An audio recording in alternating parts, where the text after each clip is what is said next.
बोलतात आज आपल्या महाराष्ट्र सरकारने माननीय श्री मुख्यमंत्र्यांनी अजित पवारांनी एक मोठं कृत्य केलं. मोठं म्हणजे त्यांनी आज धनंजय मुंडेंचा राजीनामा घेतलाय. किती उपकार झाले त्यांच्या महाराष्ट्रावर, किती मोठे उपकार. यांची हकलपट्टी करण्याची ताकद या सरकारमध्ये नाहीये. यांना बडतर्फ करायला हवं होतं. बडतर्फ राजकारणात उचलून फेकून द्यायला हवं होतं. सगळे जण आपण इतके चिडलेलो आहोत, सगळे रिपोर्टर्स चिडले, जनता चिडली आहे. सगळ्यांना इतकं तीव्रपणे वाटत होतं की हे सगळे व्हिडिओ, सगळे फोटोज या सगळ्यांनी बघितले होते. 2 महिने झाले, त्या सगळ्यांना माहिती होतं. तरी पण कोणाची ताप झाली नाही त्या धनंजय मुंडेंकडनं राजीनामा मागायची. काल संध्याकाळी सगळ्या चॅनलनी हे दाखवल्यानंतर बैठक होते.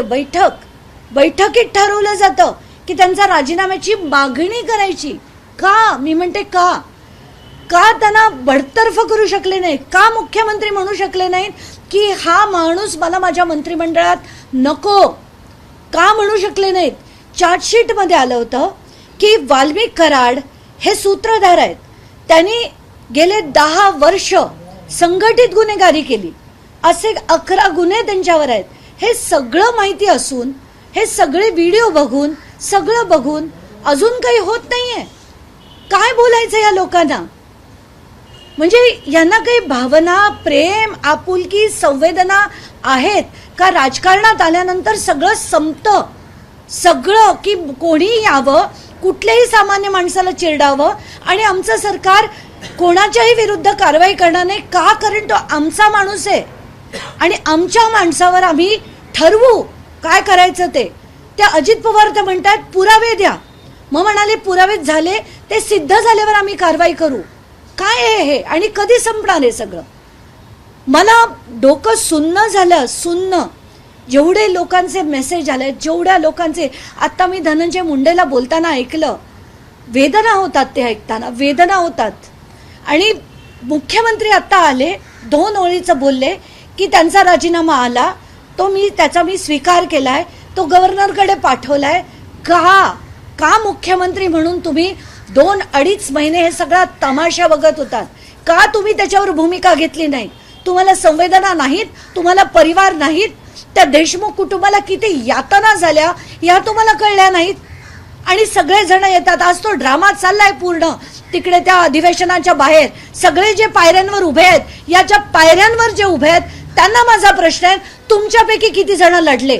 अंबादास दानवेंना माझा प्रश्न आहे, तुम्ही जालन्यात होतात, बीडला जाऊन तुम्ही का नाही लढलात?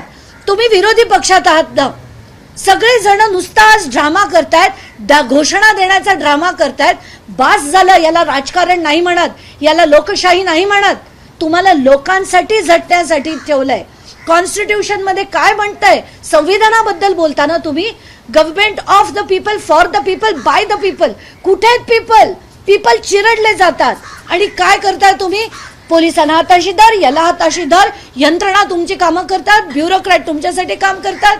एक खूप मोठ्या कोर्स करेक्शनची गरज आहे. सगळ्या ऑफिसरना डोकी ठिकाणावर आणायची गरज आहे की आज आपल्याकडनं आपण कितीही पॉलिटिकल प्रेशर आलो, मी करणार नाही हे म्हणण्याची ताकद ठेवण्याची गरज आहे. मी चुकीचं काम करणार नाही, तुम्हाला जे करायचं करा.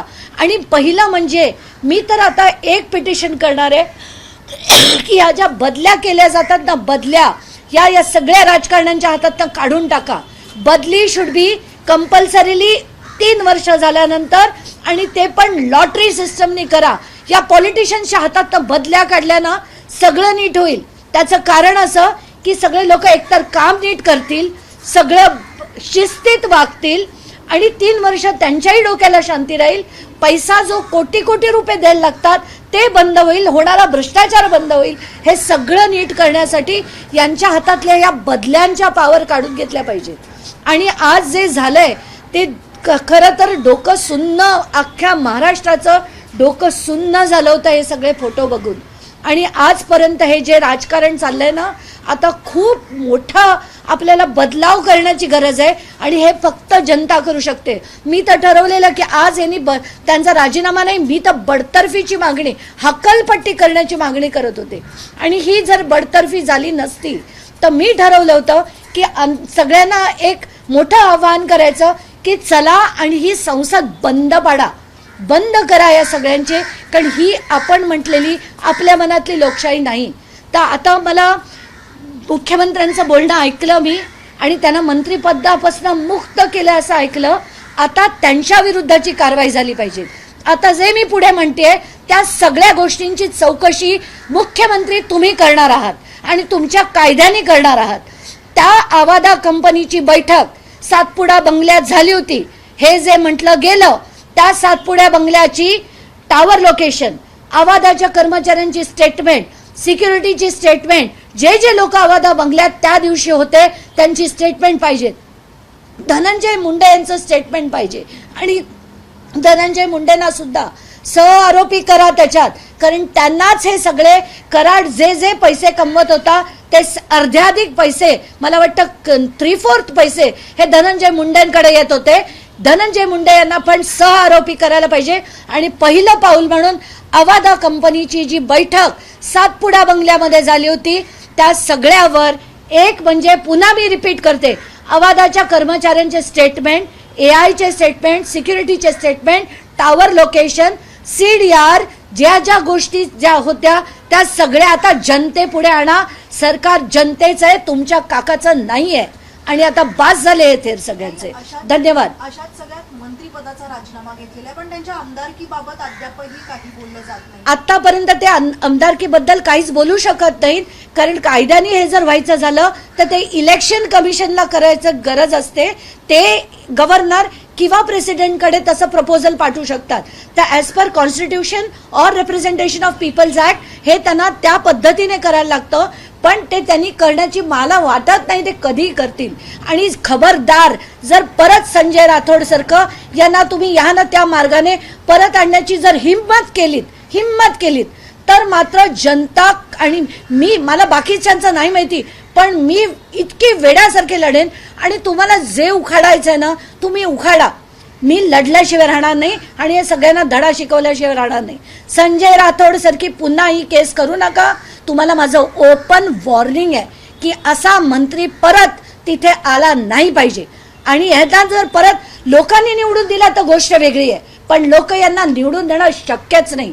तर ह्याच्या पुढे कुठल्याही त्या मार्गाने त्यांना जर परत आणलं गेलं तर मुख्यमंत्री आणि अजित पवार तुम्ही याद राखा, एवढा मला त्यांना आता डायरेक्शन्स म्हणजे जनतेकडनं, कारण प्रत्येक जण मला रोजचे मेसेज येतात, ताई तुम्ही बोलताना आम्हाला असं वाटतं आम्ही बोलतोय.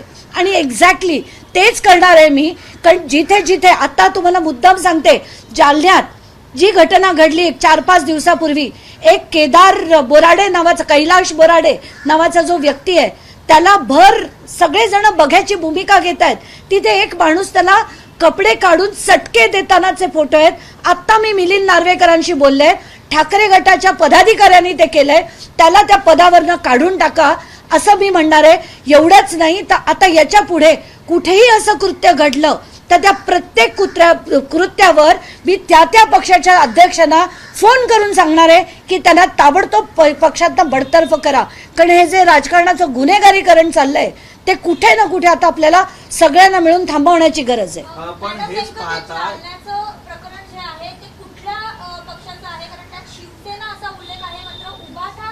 त्याच्यात ठाकरे गटाचा FIR मध्ये सरळ लिहिलेलं आहे की ठाकरे गटाचा पदाधिकारी आहे तो. आणि त्याच्यावरच्या FIR ची कॉपी सुद्धा मी आता तुम्हा सगळ्या माध्यमांना देते. जसं संतोष देशमुखला त्रास दिला गेला, पण त्यांना तर इतकं निर्घृणपणे ठार करण्यात आलं. या माणसाला चटके दिलेत आणि कसे दिलेत ते तुम्ही तो व्हिडिओ बघितलात तर डोक्याला शहारे येतील, सुन्न होईल डोकं. तर हे जे सगळं चाललंय ना ते आता बास करा. आणि प्रत्येक पक्षाला माझी विनंती आहे की हे जे तुम्ही गुन्हेगार बघताय ना, भरताय आपापल्या पक्षात भरताय, माझं फडणवीसांना खास सांगणं आहे की you are doing a major disservice to the country by putting all these people. हे तुम्ही एक मोठं डिससर्व्हिस करता आपल्या राष्ट्राबरोबर अशा लोकांना राजकारणात आणून. तर तातडीने याच्या पुढे तरी पोलिसांना तुम्ही निर्देश द्या की सगळे येणारे FIR हे तुम्ही रजिस्टर करा. जिथे जिथे प्रायमा फेसी एव्हिडन्स आहे तिथे तिथे FIR हा रजिस्टर झालाच पाहिजे. आणि जेवढे गुन्हेगार आहेत ना त्यांच्या तर मी म्हणेन त्यांना ट्रॅक तुम्हाला मिळत नसेल, त्यांच्या स्किन खाली जसं आपण वाघांमध्ये चिप टाकतो ना तशी चिप टाका. जो गुन्हेगार असेल ज्यांनी अटेम्प्ट टू मर्डर किंवा मर्डर सारखे गुन्हे ज्यांच्यावर आहेत त्यांच्या प्रत्येकामध्ये ती शोधण्याची चिप टाका. म्हणजे अशी मिळतील. कृष्णा आंधळे जो तुमचा गायब आहे ना तो 1 मिनिटात मिळाला असतं त्याचं लोकेशन जर तुम्ही अशी चिप टाकलीत तर थोडंसं जरा इनोव्हेटिव्ह डोकं ठेवा. तीच स्टँडर्ड भूमिका जी घेतात ना ती घेणं आता बंद करा. पण हे सर्व कृत्य पाहता कुठेतरी क्रूरता मोठ्या प्रमाणात वाढल्याचं पाहायला मिळतंय. कुठेतरी गृह खात्याचं किंवा मग गृह विभागाचं याच्याकडे दुर्लक्ष होतंय. पोलिसांचा धाक कुठेतरी कमी झालाय का? मला नेहमी वाटतंय की पोलिसांचा धाक कमी नाहीच आहे.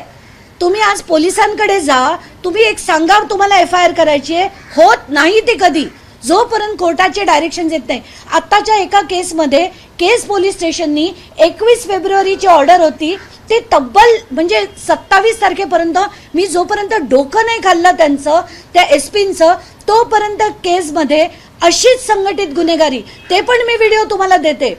2023 मधली घटना आहे. त्याच्यावर कोर्टात गेले. कोर्टाने 21 फेब्रुवारी 2025ला डायरेक्शन्स दिल्या. ती पूर्ण डिटेल्स PS कडे होते पण त्यांनी त्याच्यावर कारवाई केली नाही. अशाच भर चौकात शिवाजी चौकात ह्याच कराडच्या 8-10 माणसांनी एका माणसाला अतिशय निर्दयीपणे मारलं. तरी सुद्धा केस पोलीस स्टेशनमध्ये जसं मी म्हटलं तशी त्याच्यावर काहीही झाली नाही कारवाई. म्हणूनच हे सगळं जे आहे त्याच्यावर कारवाई झाली पाहिजे. पण जोपर्यंत मुंडेंसारखी माणसं बसली आहेत राजकारणात बसली आहेत तोपर्यंत असे कराड सगळीकडे मोकाट आहेत आणि यांना आपल्याला धडा शिकवायचा आहे. पहिलं काम करा, त्याला जी VIP ट्रीटमेंट आहे ना बंद करा. त्याला जमिनीवर मातीत झोपवा, त्याच्या हाताला आणि पायाला हतकड्या घाला आणि त्याला एका क्रिमिनल सारखं वागवा. त्याला जी तुम्ही आता देताय ना ट्रीटमेंट ती बंद करा. हे सगळे लाड सोचले सगळं बंद करा. आपण हे प्रकार पाहिले ते बीडमध्ये मोठ्या प्रमाणात क्रूरता आहे आणि तिकडेचे प्रकार घडतात. बीडमध्येच नाही ही सगळीकडे आहे. जालन्यात सुद्धा आलंय. आता आपण बघतोय पुण्याला कोयता गँग आहे, नाशिकमध्ये हे प्रकरण घडतंय, सगळीकडे घडतंय. कारण राजकारणाचं गुन्हेगारीकरण झालंय. कारण प्रत्येक राजकारण्याचे असेच लोक असतात जे सगळ्या यंत्रणेवर कंट्रोल ठेवतात, जे सगळ्या पोलिसांवर कंट्रोल ठेवतात. कलेक्टर तहसीलदार सगळे त्यांच्या दिमतीला असतात. जोपर्यंत प्रत्येक कलेक्टर आणि तहसीलदार स्वतः थोडी ताकद ठेवून मी करणार नाही हे म्हणायला शिकत नाही. जसं आत्ता परवाच्या दिवशी त्या रावसाहेब दानवेच्या पोराला तो जो अधिकारी म्हणाला तुला जे करायचंय ते कर, मी नाही करणार. अशी जोपर्यंत ताकद, तुला बदली करायची ना कर माझी बदली असं म्हणण्याची ताकद जोपर्यंत ठेवत नाहीत ना तोपर्यंत हे चित्र नाही बदलणार. आणि आता वेकअप कॉल आहे हा सगळ्या महाराष्ट्रासाठी. सगळ्यांना उठून बसण्याची गरज आहे की आता तरी हे सगळं चित्र बदलण्याची गरज आहे. धन्यवाद. आता एक माहिती अशी आलेली आहे की धनंजय मुंडेंचा कुठलाही पुरावा असं त्या चार्जशीटमध्ये उल्लेख केलेला नाही धनंजय मुंडेंच्या विरोधात.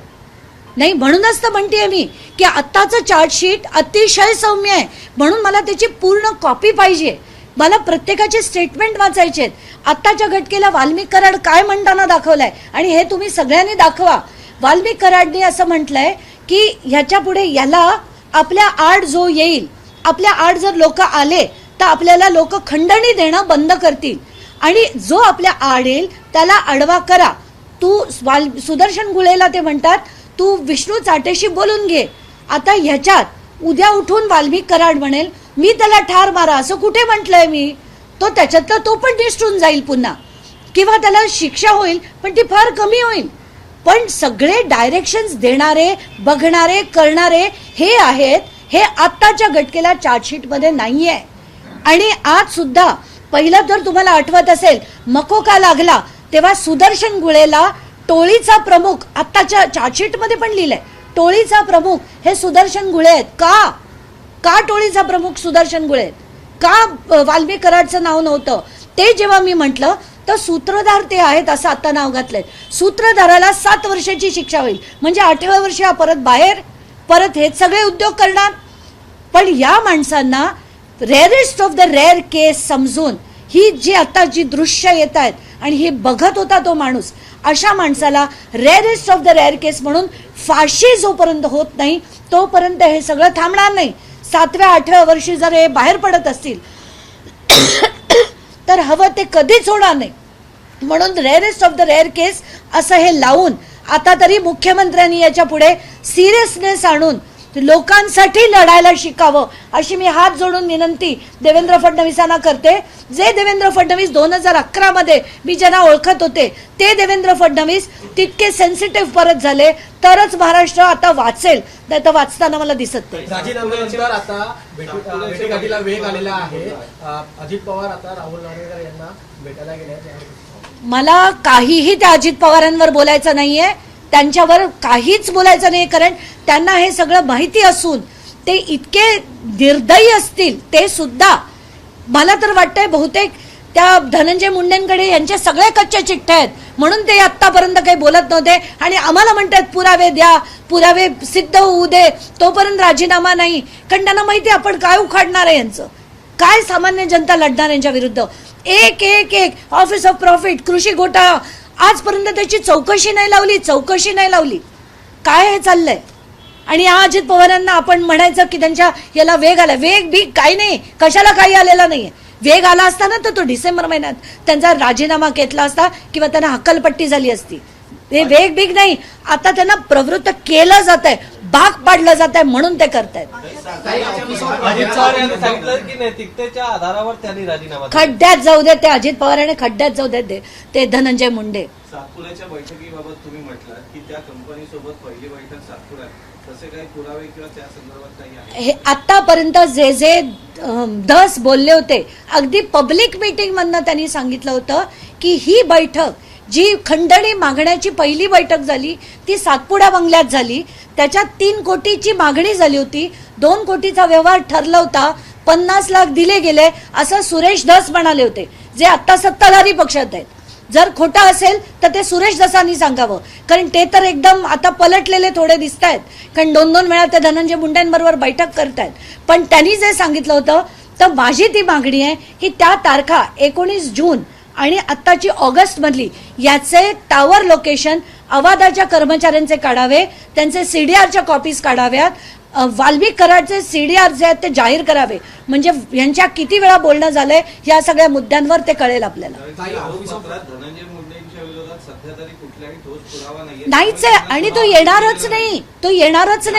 पुढे आल्या तर त्यांना मी तेच म्हणतेय आणि मी माझ्या आधीच्या पण प्रेसमध्ये तेच सांगितलं होतं.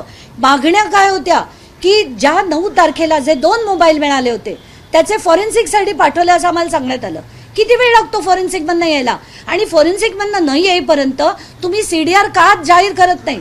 दुसरी मागणी माझी अशी होती की ज्या सातपुडा बंगल्यात बैठक झाली त्या अवादांच्या लोकांचे स्टेटमेंट झाले का.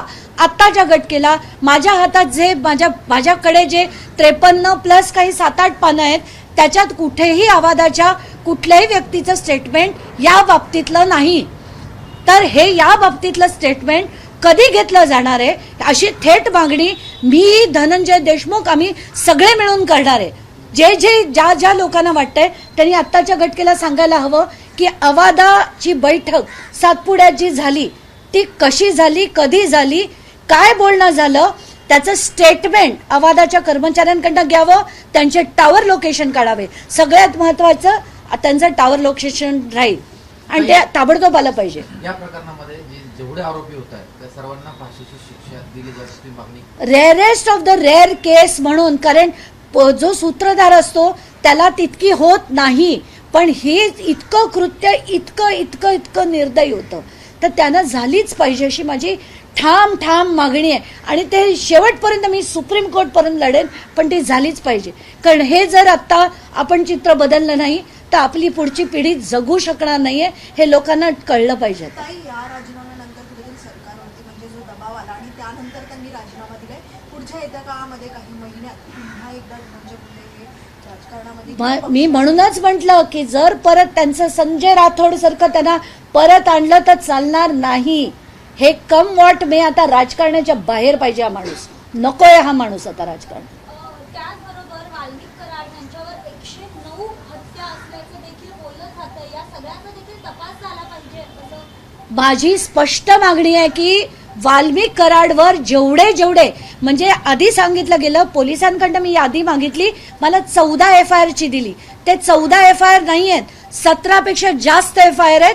आणि हे पण कुठले आहेत की जे FIR घेतले गेले, न घेतले गेलेले FIR तर प्रचंड आहेत, प्रचंड. तर प्रत्येक केस जी येईल वाल्मिक कराड विरुद्ध आणि जी येईल धनंजय मुंडेंविरुद्ध ती प्रत्येक FIR रजिस्टर करावी. आता ह्या ज्या 14 बंद झालेल्या FIR आहेत त्या परत सगळ्या रिओपन कराव्या, असा फोन मी आता देवेंद्र फडणवीसांना करणार आहे की या सगळ्या रिओपन झाल्या पाहिजेत, सगळ्या रिइन्क्वायर झाल्या पाहिजेत. आणि जिथे जिथे अनकॉन्टेस्टेड डिस्पोज्ड हे जे आहे त्या सगळ्या केसेस रिओपन करा.